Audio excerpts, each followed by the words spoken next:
அதான் மகிழினி திரும்ப வந்துட்டால, அப்புறம் எதுக்கு கேள்வி மேல கேள்வி கேட்டு அவ மனச கஷ்டப்படுத்துறீங்க? நடந்ததெல்லாம் மறந்துருங்க. இனிமே மகிழினி எங்கேயும் போக மாட்டா, நம்ம கூட தான் இருப்பா. இல்ல மகிழினி? என்ன பத்தி கவலைப்பட இந்த வீட்ல யாருமே இல்ல. ஆனா இவ திரும்பி வந்துட்டான்னு எப்படி சந்தோஷப்படுறாங்க. துரதிருஷ்டம் புடிச்சவ போய் தொலைஞ்சிட்டான்னு பார்த்தா திரும்பி வந்துட்டாளே. மகள், இனிமே நீ எங்கேயும் போக கூடாது. அப்படி நீ போனேனா நானும் இங்க இருந்து போயிடுவேன். எல்லாரும் போய் தொலைங்கடி, நானாவது நிம்மதியா இருப்பேன். சரி, நான் எங்கேயுமே போகாம இருக்கணும்னா நான் சொல்றத நீ கேட்கணும். நீ என்ன சொன்னாலும் நான் கேக்குறேன். நீ கூட இருந்தா மட்டும் போதும். என்ன செய்யணும் சொல்லு. போன மாசம் நான் புடவை வாங்கினப்போ ஒரு பிரைஸ் கூப்பன் கொடுத்தாங்க. இன்னைக்கு அந்த கூப்பனுக்கு பிரைஸ் கிடைச்சிருக்கு. 3 நைட் 3 பகல் கப்பிள் ட்ரிப் போக ஆஃபர் கொடுத்திருக்காங்க. ஏற்காடு போய் தங்கி சுத்தி பார்க்க அவங்களே எல்லா ஏற்பாடும் பண்ணிடுவாங்க. அப்படியா? பரவாயில்லையே. மகிழினி, நீ தான் என்ன சிங்கிளா இருக்கியே, அந்த கூப்பன் வச்சு நீ என்ன பண்ண போற? ஒண்ணு பண்ணு, ஆதியும் மதியும் புதுசா கல்யாணம் ஆன கப்புள்ஸ் தானே, அவங்க ஏற்காடு போய் ஜாலியா என்ஜாய் பண்ணிட்டு வரட்டுமே.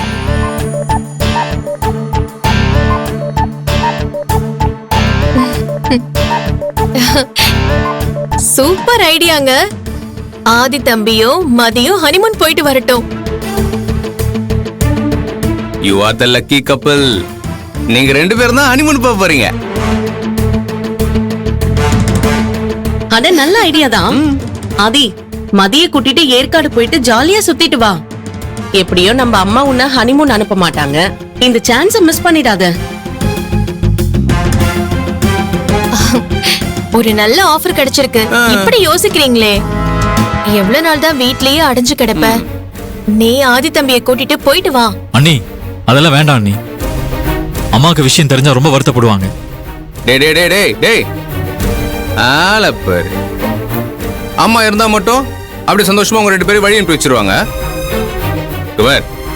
அம்மா வந்து கேட்டா, நீ டாக்டர்ஸ் மீட்டிங்காக வெளியூர் போயிட்ட, அப்படியே போகும்போது உன் ஒய்ஃபையும் கூட்டு போயிட்டேன்னு சொல்லிக்கலாம். உங்க 2 பேருக்கும் ரூம் புக் பண்ணி ரெடியா வச்சிருப்பாங்க. நீங்க கிளம்ப வேண்டியது மட்டும்தான் பாக்கி. 3 நாள் ஏற்காடுல தங்கி இருந்து ஜாலியா என்ஜாய் பண்ணிட்டு வாங்க. ஆதி தம்பி, உங்க 2 பேருக்கும் குழந்தை பிறந்தாதான் அத்தை மதிய மருமகளா ஏத்துப்பாங்க. அதுக்காகவாது நீங்க ஹனிமூன் போய் தான் ஆகணும். மனசுல எந்த கவலை இருந்தாலும் அதை நீங்க 2 பேரும் ஒதுக்கி வச்சுட்டு சந்தோஷமா போயிட்டு வாங்க. மகிழ்னி என்னையும் ஆதியையும் சேர்த்து வைக்கிறதுக்காக இப்படி ஒரு ஏற்பாடு பண்ணிருக்கா. ஆனா அவன் நினைச்சது நடக்க போறதில்ல.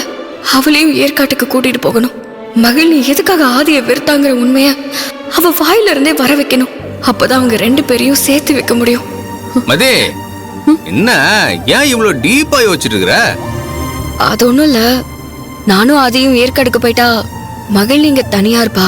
அததான் யோசிச்சுட்டு இருந்தேன். பேசாம அவளையும் எங்க கூட கூட்டிட்டு போகலாமான்னு பாக்குறேன்.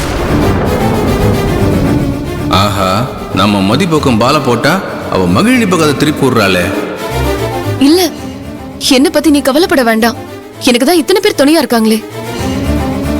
நான் இங்க இருக்கிறதுல எந்த பிரச்சனையும் இல்ல. நீங்க 2 பேரும் போயிட்டு வாங்க. அதெல்லாம் முடியாது மகள். நாங்க இருக்கிறப்பவே லெட்டர் எழுதி வச்சுட்டு போனவே நீ. அப்புறம் நீ மறுபடியும் இந்த வீட்டை விட்டு போக மாட்டேங்கிறதுக்கு என்ன நிச்சயம்? நீங்க கூட வந்துதான் ஆகணும். இவங்களை கன்வின்ஸ் பண்ணி ஏற்காடு அனுப்பலான்னு பார்த்தா மதி என்னையும் வர சொல்றாளே. அங்க போய் எதனால ஆதிய வெறுத்தன்னு கேள்வி கேட்டு தொலைச்சு எடுத்துருவா. அதனால நான் போக கூடாது. இப்ப நானே தானே திரும்பி வந்தேன். நானே சொல்றேன், நீங்க ஏற்காடு போனாதான் நான் இங்க இருப்பேன். இல்லன்னா நான் கிளம்புறேன். நான் மகள்னிய கூட்டிட்டு போய் அவ மனசை மாத்தலான்னு பார்த்தா அவ என்னையும் ஆதியையும் சேர்த்து வைக்கிறதுல குறியா இருக்காளே. நான் தனியா ஆதி கூட போய் மகள்னி மனசுல எந்த ஒரு நினைப்பையும் வர வைக்க கூடாது. சரி மகள், நாங்க ஏற்காடுக்கு போறோம். ஆனா அகிலன் சாரும் சீதாக்காவும் எங்க கூட துணையா வரணும். நீயும் ஆதி தம்பியை மட்டும் ஹனிமூன் போனதா நல்லா இருக்கும். நாங்க எதுக்கு? இல்லக்கா, நீங்களும் எங்க கூட வரணும். சரி, ஓகே. அப்படின்னா எல்லாருக்கும் ஒரே இடத்துல ரூம் புக் பண்ணிருங்க. ஓகேடா தம்பி, அதெல்லாம் நான் பாத்துக்கிறேன். கடைசியில நானும் அண்ணியும் உங்களோட சேர்ந்து நாங்களும் ஹனிமூன் ட்ரிப் போற மாதிரி ஆயிடுச்சுல்ல. சும்மா இருங்க. எப்படியும் நீ நினைச்சத சாதிச்சிட்டல. நீங்க இருக்கிறேன்னு சொன்ன ஒரே காரணத்துக்காக தான் நான் ஏற்காடுக்கு போறேன்னு ஒத்துக்கிட்டேன். சரி, ஏற்காட்டுக்கு தான் வரமாட்டேன். நாளைக்கு காலையில அம்மா கோவில்ல பூஜை வச்சிருக்காங்க, அதுக்காச்சும் வா மகிழ். இல்ல மதி, அம்மா உனக்காக ஏதோ ஏற்பாடு பண்ணிருக்காங்க, அதனால நீ போயிட்டு வா. ஹனிமூன் போறீங்களா? போங்க. ஆனா வரும்போது நீங்க யாருமே சந்தோஷமா திரும்பி வர மாட்டீங்க.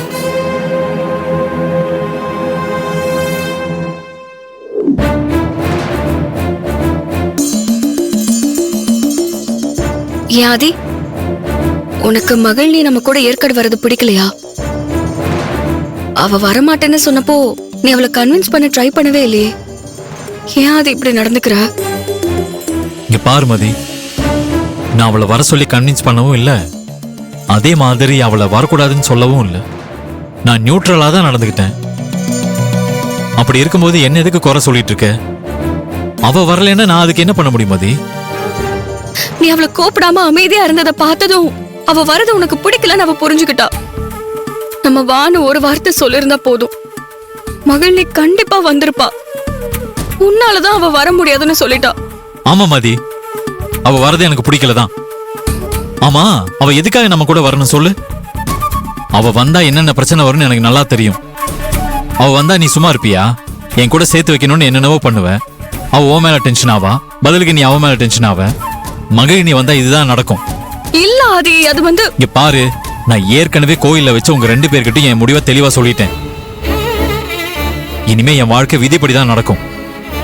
என் வாழ்க்கையில இனிமே யாரும் குறுக்க வர முடியாது, நடந்த எதையும் மாத்தவும் முடியாது. தயவு செஞ்சு விட்டுரு. நம்ம வாழ்க்கை கடவுள் ஏற்கனவே தீர்மானிச்சிட்டாரு.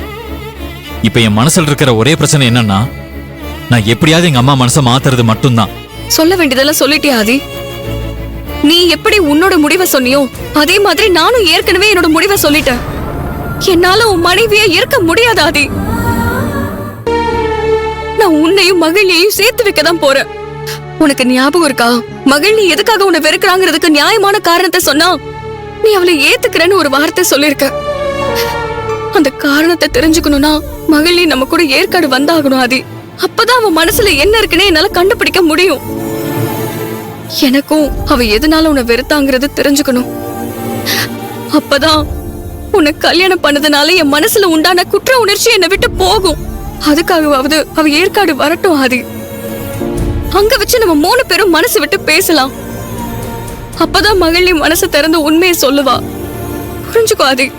என்ன பொறுத்த வரைக்கும் நான் இதை பத்தி அவகிட்ட பேசுறதுக்கு தயாராவே இல்ல. இந்த விஷயத்துல என்ன இழுக்காத மதி.